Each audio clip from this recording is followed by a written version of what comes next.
unbearable. But weather here is a walk in the park compared to weather elsewhere in the universe.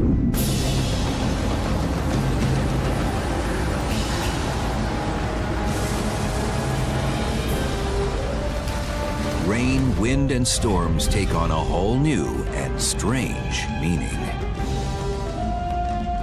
And while the mechanics that power these weather events are strangely similar to Earth's, the results are terrifying to contemplate.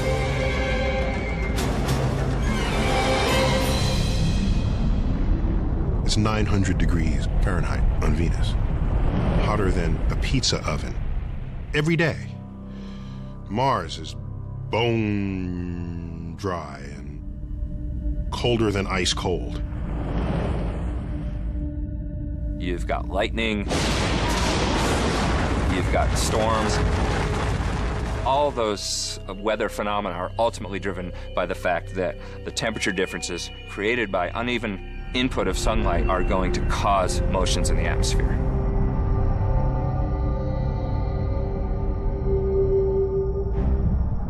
Perhaps the answers to Earth's ultimate fate lie in the great unknown of space. And we're counting down the most extreme weather the universe has to offer. You want to learn about which way our planet can turn climactically? Have a look at some neighboring planets within our own solar system. Scientists know all weather starts with one thing: heat. Heat is a catalyst that creates winds.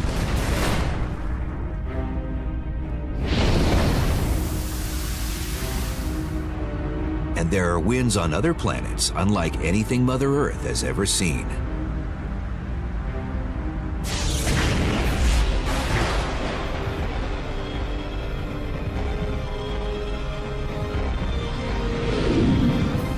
Jupiter is a monster planet. If you add up all the planets together, they would not total the gigantic planet called Jupiter. Jupiter is the planetary amusement park when it comes to windy conditions. Jet streams on Jupiter are pretty cool. Here on Earth, we roughly speaking have about one jet stream per hemisphere. Jupiter is different. Jupiter has about 30 jet streams. These are associated with the cloud bands. Jupiter's jet streams rip around the planet, running in opposite directions. Defined by different colors and visible on its surface, these jet streams tear around Jupiter's astounding 1,000-mile thick atmosphere.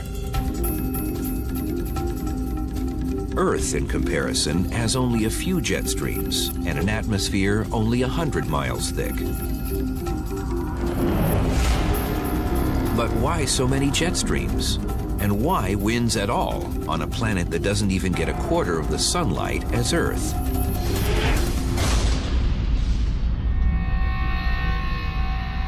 One theory suggests these winds are a direct result of this hot planet just trying to cool itself off. Jupiter's a huge planet, over 300 Earth masses, and it formed with a huge amount of heat. And it's so big that it's still trying to get rid of this heat of formation. This constant release of heat slowly rises into Jupiter's atmosphere and collides with cooler air. Like Earth and her need to balance hot and cold streams of air in high and low pressure systems, Jupiter also struggles for normalcy. That energy then is used to drive the various storms and winds in the upper atmosphere of Jupiter. The jet streams on Jupiter are really ferocious. They go at several hundred miles per hour, and there's a lot of gas zipping along this stream. But unlike on Earth, the jet streams are pretty stable. On Earth, it's rare for surface winds to reach over 200 miles per hour. The jet streams on Jupiter reach speeds exceeding up to about 300 miles per hour. That's really fast. And you can't get out. You're trapped inside the jet stream. Traveling through Jupiter's equatorial jet stream would be like a roller coaster ride from hell. It's like this continuous, never-ending roller coaster ride. I love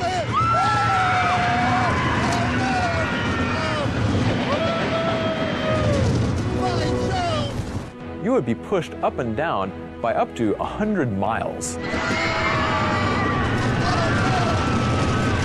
This is huge. It would lead to a much greater change in pressure than going from the Earth's surface up to the top of Mount Everest.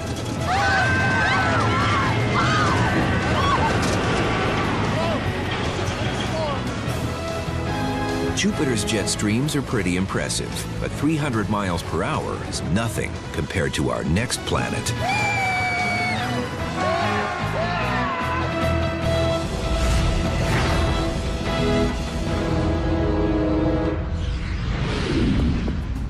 At first glance, Neptune is the last place scientists expect to find wild weather, let alone vicious winds. Heat is not in abundance on this chilly planet. Neptune is frigid, frigid cold. Neptune only absorbs 0.1% of the sunlight that Earth does. Up until 1989, Neptune was considered, well, boring. Sitting far away from the sun and having an orbit of 165 years, scientists didn't believe much was to be discovered on the blue planet.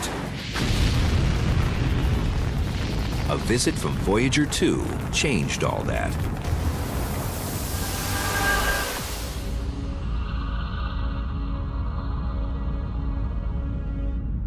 As the orbiter zoomed past the planet, scientists were shocked to discover traces of clouds. Most surprising, these clouds were traveling around Neptune at ferocious speeds. Something was carrying them, but wind so far away from the sun? Neptune is the windiest planet in the solar system. Winds blow on the surface of Neptune over 1,000 miles per hour. Imagine that, breaking the sound barrier every time you simply look up and the winds blow past you. Scientists estimate winds reach up to 1,500 miles per hour, depending on weather conditions and storms that develop. A major unsolved puzzle in our solar system is the fact that the wind speeds on Neptune are actually much faster than those on Jupiter, despite the fact that Neptune receives only maybe 4% of the sunlight that Jupiter does. This lack of sunlight, or heat, completely contradicts what scientists know about how winds develop here on Earth. You might think that the stronger the sunlight, the stronger the winds would be. This is obviously not true when comparing Earth to Neptune, since Earth's winds are typically maybe 30 miles per hour, whereas those on Neptune reach 900 miles per hour.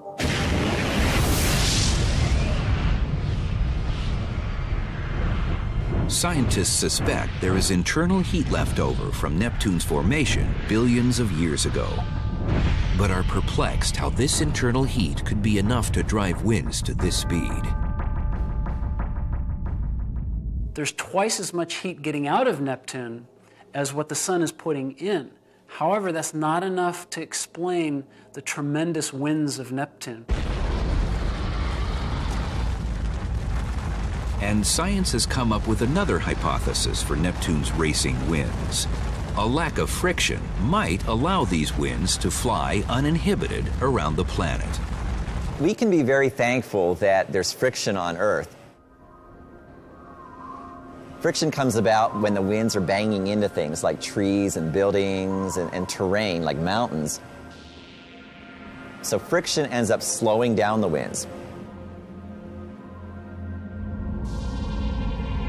Like other gas giants, Neptune has no solid surface.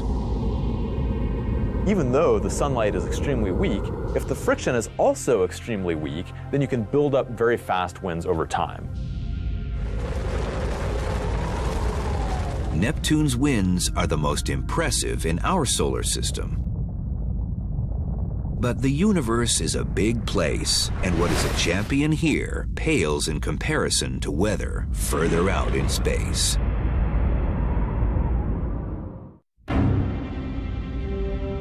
Perhaps the most exciting discovery in planetary science are the most amazing winds we could hope to never experience.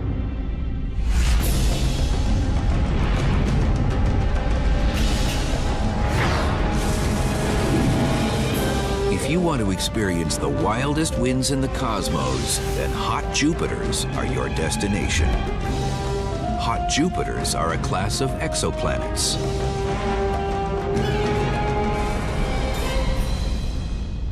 It's definitely not a place you want to be. It's much, much worse than Neptune. It's much hotter, the winds are much faster, so if you want a nice kind of calm place to set up shop, you'd probably be better off going with Neptune. These guys are definitely much, much worse. Hot Jupiters orbit tightly around their stars, far closer than Mercury to our own sun. And all that intense heat makes for some wild weather. For comparison, it gets about 20,000 times more light from its star than Jupiter does from the sun. The temperatures on these planets are enormous, at between 1,500 and 2,000 degrees Fahrenheit or more. Some hot Jupiters are tidally locked, a gravitational effect that leads them to show the same face to their star at all times. You've got one side of this planet that's being just blasted with light from the star all the time, and so you would expect that to be very, very hot. But at the same time, you've got this night side of the planet that never sees any light from the star. So, perhaps that night side is actually quite cold. Taking hot Jupiter's temperatures, scientists measured how much light is eclipsed from the planet as it passes in front of and behind its star during its orbit. So they actually glow relatively brightly at infrared wavelengths. So if you want to take the temperature of a planet, you want to look at these infrared wavelengths. You want to measure the heat they're giving off. But the temperature difference between the day side and night side was virtually the same. This was astounding considering the extreme situation. Something was transferring the heat from the day side to the night side, but what? Winds traveling at amazing speeds were the answer. And so our models tell us that the winds could be as fast as maybe 6,000 miles per hour. The 6,000 mile per hour winds inferred on some hot Jupiters is much faster than any winds that we know of in our solar system. How fast is 6,000 miles per hour? At that speed, you could travel from New York to Los Angeles in 20 minutes. You've got this incredibly hot day side, and so you've got all this hot gas sitting there on the day side, and sort of what it wants to do is to kind of go rushing around to the night side. Winds are created by hot air wanting to travel to the cold side of the planet. So it's a little bit like a windsurfer. If you come out here on a windy day and you put your sail up, you can really catch a good breeze and you can go flying across the harbor. It's the same thing with these planets. You have such incredibly strong winds that they can really just pick that gas up and whip it all the way around to the night side before it even cools off at all. It's hard to beat weather like that. 6,000 mile an hour winds is about as crazy as you can get with a planet. Scientists have learned to expect the unexpected when it comes to weather in space. Sometimes winds become storms, like tornadoes. And galactic tornadoes are unpredictable and behave in rather weird ways.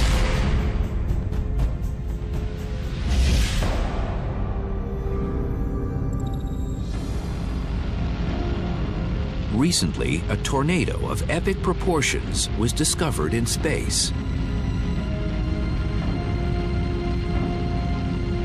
This space tornado is a Herbig-Haro object created by winds as the result of a forming star. A Herbig-Haro object is a glowing cloud of gas produced when a high-speed jet of gas smashes into surrounding, essentially, stationary gas. So this high-speed jet heats the stationary gas and causes it to glow.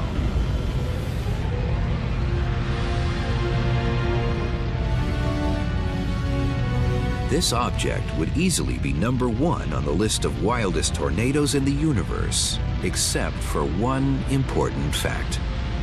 It's not actually a tornado. Its shape is very suggestive of a tornado. It has this helical shape to it that looks like it is twisting along, but it's actually not a rotating object like a tornado. Unlike a tornado on Earth, where a vortex of wind creates a conical shape, this tornado is created by magnetic forces, creating a wake of cosmic dust and particles.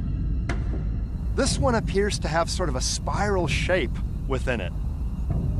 And that's really kind of weird because most of the others really don't have the spiral pattern.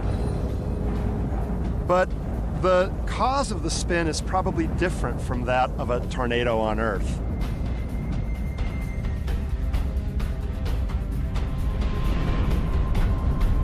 #2 on the galactic tornado list is much more like tornadoes we find at home, and it's a towering presence.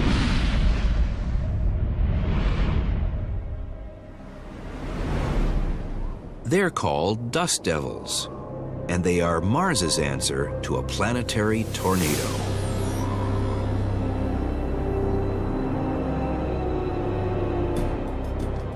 Dust storms on Mars are pretty cool. There are thousands of local storms that occur every Mars year, meaning dust clouds that are opaque and maybe tens to hundreds of miles across and a few miles tall. Often referred to as the red planet, Mars is a dusty and dismal place. Its surface is covered by sand. Apparently, there is no liquid water on the surface. And in this dusty terrain, when the sun rises, trouble starts. Dust devils can be hundreds of yards wide and a half-mile or more tall, spinning 70 miles an hour across the surface. And they have similarities to Earth's own tornadoes. As far as the basic forces inside a dust devil, they're pretty similar to in a tornado. They're both thin vortices that rotate and are low-pressure centers, yet a tornado is much, much stronger, often by an order of magnitude in wind speed.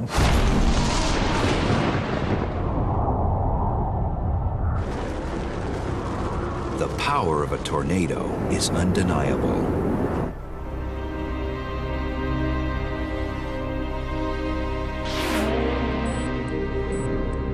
And scientists at Iowa State University can't seem to get enough of these violent storms.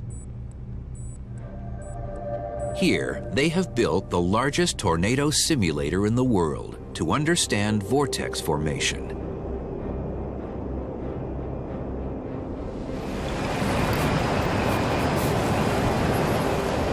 Understanding the power of a tornado on the small scale here might lead scientists to understand these beasts on a grander or even galactic scale.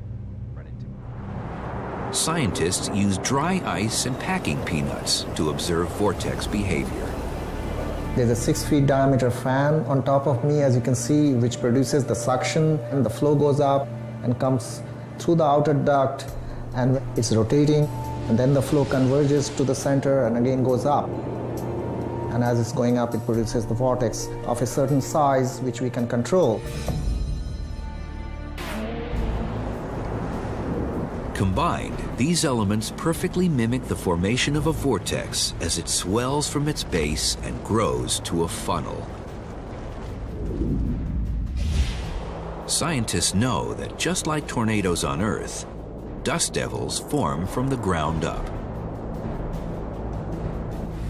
Sunlight comes down and heats up the surface, and that heat needs to be convected away by hot blobs of air. As these hot blobs move away from the surface, air is drawn in, and just like an ice skater pulling in her arms, that air spins up, moving faster and faster, and with those higher speeds, kicks dust up into the atmosphere. As this hot blob of air moves away from the surface, the dust devil will become taller and stronger, reaching altitudes of several hundred meters or more and widths of typically 100 meters, and will get stronger as dust continues to be injected into its interior. And then the dust devil will move off into the distance. However, if a future space colonist was trapped in a Mars dust devil, it wouldn't be fatal. The atmosphere on Mars is very thin, so the wind could be blowing on you and you barely feel it. The pressure on you would be relatively low. So you're not going to say, oh, what was that? I just got bowled over by a dust devil. No, that's not going to happen.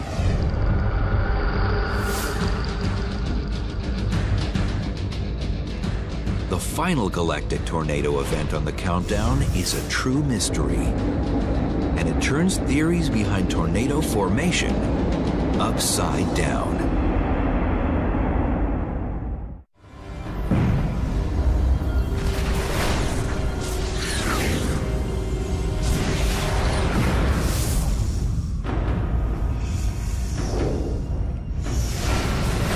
The final tornado on the countdown is double trouble.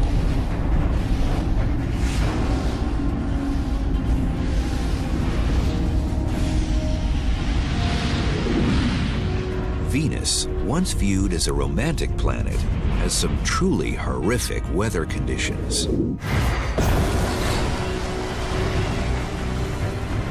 Oppressive heat, the greenhouse effect gone amok. This is one planet that is constantly trying to cool itself off with no success.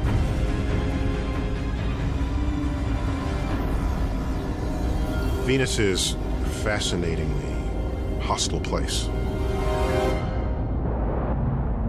It's so hostile that even our machines that we send there, they work for like a few minutes, and then the components melt. As a result of this constant heat, storms are always present on Venus, and this makes for one of the most interesting vortex events ever observed. There's a giant, upside-down, twin tornado permanently existing at the pole of Venus. Ever since the Venus Express orbiter sent back magnificent images of Venus, scientists have struggled to understand the twin vortexes running upside down at her south polar region. In a sense, it's an upside-down tornado because the air is funneling from the top part of that spiral down towards the ground, whereas a typical tornado on Earth, you think of the air kind of rising up the funnel. And the strange thing is that it's a double vortex. That is, picture two giant tornadoes sort of rotating around each other, and you can see the two lobes, the two halves of it here. Scientists believe the vortexes are a result of heat transfer in the atmosphere. Heat rises at Venus's equator, then sinks at the coolest section of the planet. Like a bathtub draining, where the water is, that flow is concentrated on the drain, and it leads to this spinning motion. Why it's a double vortex, we don't really understand. That is still mysterious. This storm is an enormous presence on Venus. It's thousands of miles across. The winds it generates are hundreds of miles an hour. And these vortexes are a permanent fixture on Venus.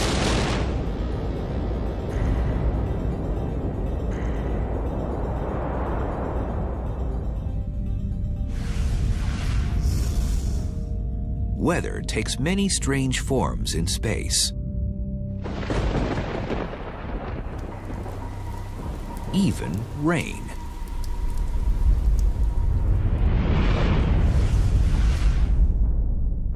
But other planets have atmospheres made up of different chemicals. In turn, rain is formed from ingredients that would be lethal to humans. And these toxic rains are some of the worst you'll find anywhere in space.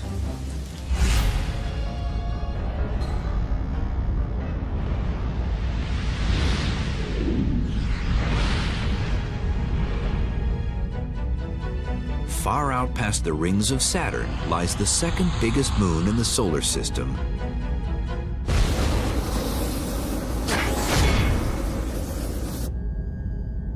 Titan.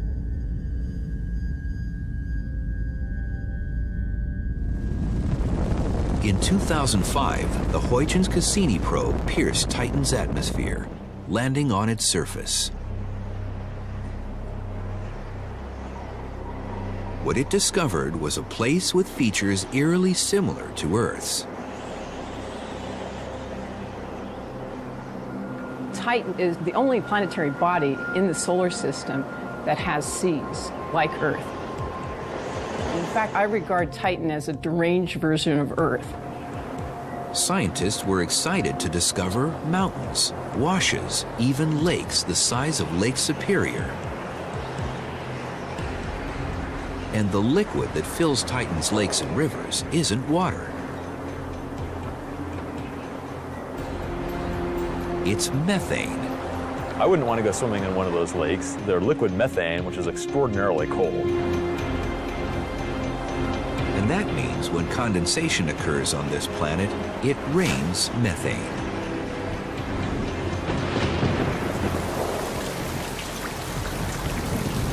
Rain on Titan isn't an everyday occurrence.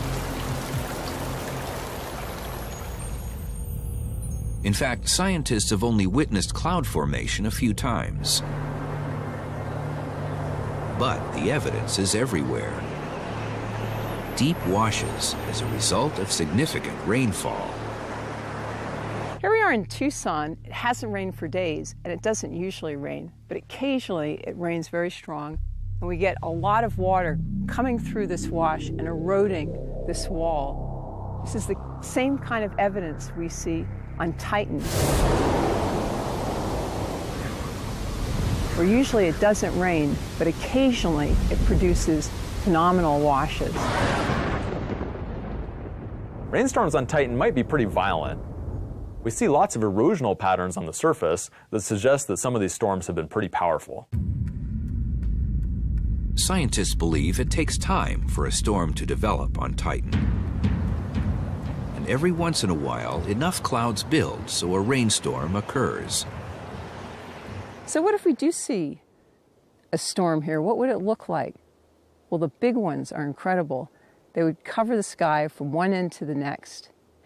And we would eventually start seeing these very gently falling drops, much slower than the rain that you have on Earth. In fact, everything would seem to be in slow motion. The winds would be a little bit slower, and the drops would gently land, and they wouldn't be water. They would be natural gas.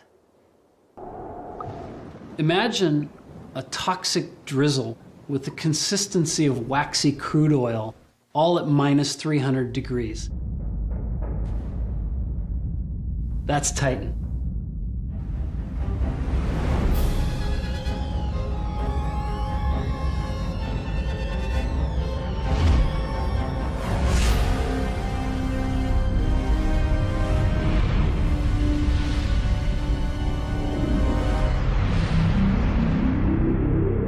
Back on Venus, there's never an issue with getting enough heat from the sun. With carbon dioxide forever trapped in the atmosphere, it has a greenhouse effect gone wild. All that heat creates condensation and clouds, thick with sulfuric acid. Here's the irony. Venus is named for the goddess of beauty. The source of the beauty of Venus is one of the most potent acids known to science. In other words, women are not from Venus. There seem to be storms and convection patterns that move around. There are places within those clouds that are very turbulent. Rainstorms on Venus happen 30 miles up from the surface in the cloud beds. And acid rain falls constantly. The thing about the acid rain on Venus is that it literally is battery acid. It's so strong, that acid, that it would eat through skin and do very nasty things. So whatever's left of your body would be burnt into a charred piece of powder by the sulfuric acid. But the final rain on the countdown is the most toxic, if not the most dangerous of all.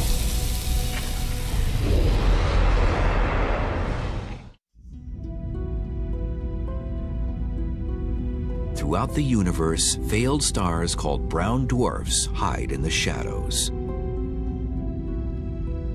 While they're more massive than our largest planet, Jupiter, they are so faint, telescopes have trouble detecting them.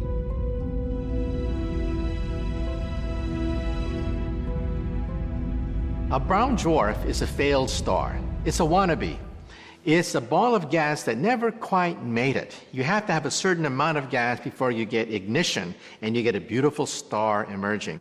A brown dwarf just didn't make it. Despite being a failure as a star, temperatures on brown dwarfs are still pretty impressive. At over 3,000 degrees Fahrenheit. And unlike stars that are too hot to have weather, brown dwarfs have cooled enough to experience convection and condensation. At these temperatures, rain takes on a whole new terrifying meaning.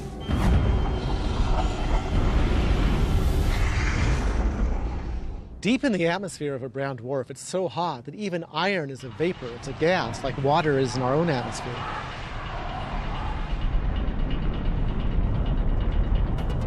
As iron vapors rise up, they cool, solidify, and turn to sand. And the iron would start to condense, and you'd have clouds, big puffy clouds, except the clouds would be sand, boiling hot, 1,500 degrees. Because in a brown dwarf, you have something the size of Jupiter, but you've packed in 30 or 40 or 50 times the mass of Jupiter. The gravity is very high. It could be as high as 300 times the gravity we have on Earth. And so things can fall a lot faster. The high moving velocity of the sandblaster makes it a pretty good analogy for sand in a brown dwarf. In the atmosphere of a brown dwarf, the gravity is 300 times what it is here on Earth. And these little sand grains in the clouds will be falling at 70, 80, 100 miles an hour. It'd be a lot like a sand coming out of the sandblaster. This sheet of stainless steel has been warped by the force of the sandblaster.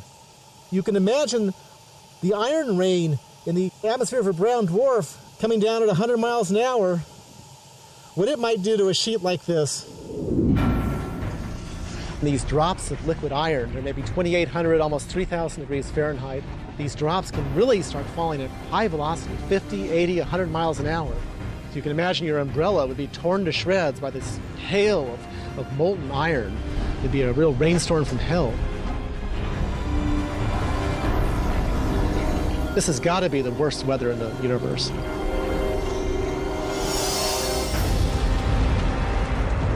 Heat, convection, condensation. The elements of weather. Alone, they cause spectacular rains, supersonic winds, and heat on other planets. Combine them, and incredible storms are formed.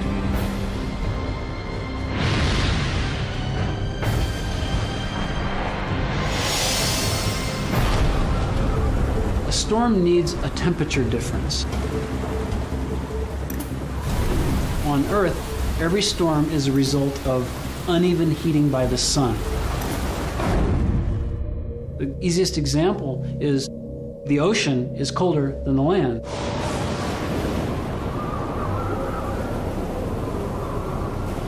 Hurricanes, cyclones, and vortexes are the great wonders of weather on Earth. But also in space.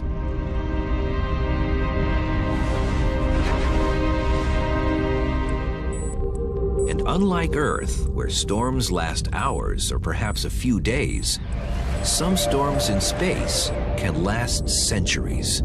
These hurricanes would make our hurricanes on Earth look like a summer breeze.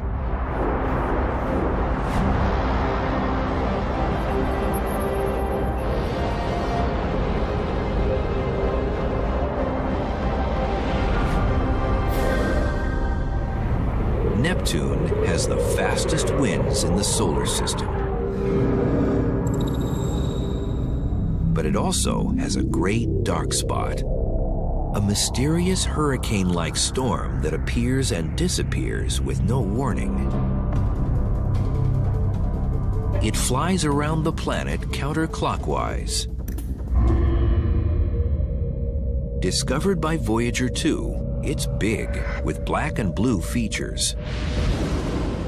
It appears to be a fierce storm, about the size of Earth. Scientists don't know what causes it to form, or why it's black. It's a mystery, like another storm in our solar system.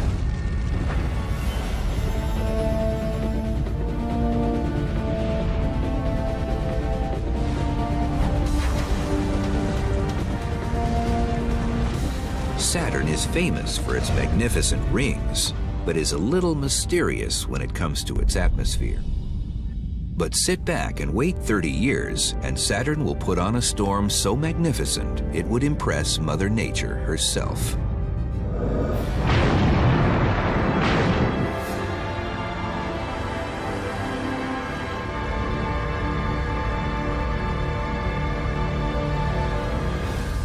It's called the Great White Spot, a gigantic storm that develops every 30 years on Saturn's surface, eventually covering the entire equator. This is truly a planetary scale phenomenon, and we think it's a monstrous, monstrous thunderstorm. Scientists have observed the storm developing at Saturn's equator, where it receives the most heat from the sun. Perhaps heat builds over time and finally bursts into a storm on a planet that has no surface or friction to slow it down. In other words, it's sort of like a vicious circle where once you get the ball rolling, it just rolls down the hill and, the storm goes global. Months later, the storm runs out of energy, only to lie dormant for another 30 years. What the cause or timescale means, scientists truly don't know. But Saturn's Great White Spot is not as powerful or everlasting as our biggest storm in the solar system.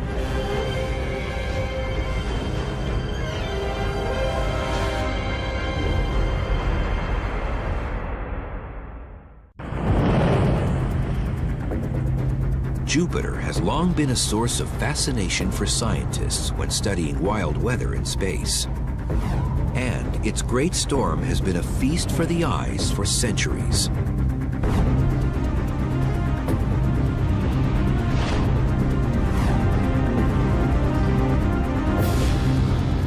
Jupiter is the giant of our solar system, dwarfing all other planets. So it's only fitting its weather also becomes a showpiece of sheer force and incredible size.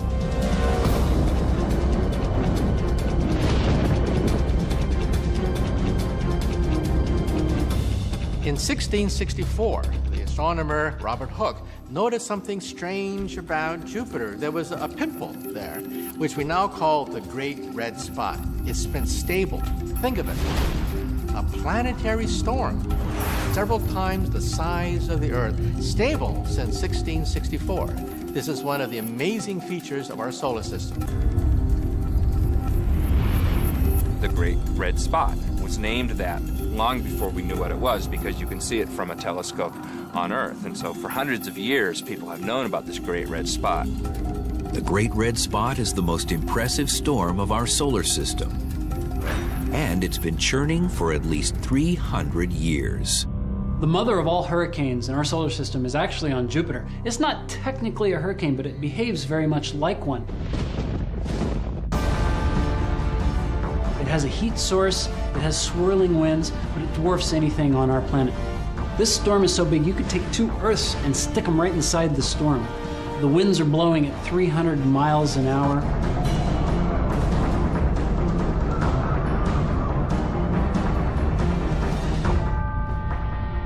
Both hurricanes and the Great Red Spot are giant vortices. In the case of hurricanes, they're a low-pressure center. The Great Red Spot is a high-pressure center. In both cases, there are high-speed winds circling the vortex.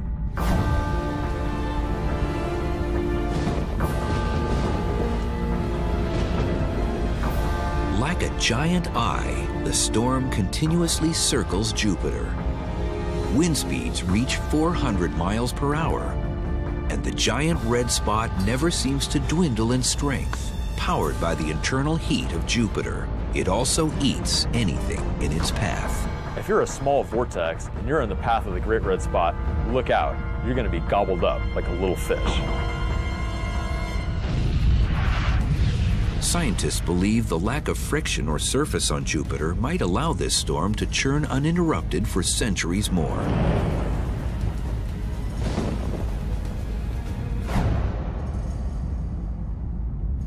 On Earth, because of the strong friction, when hurricanes hit land,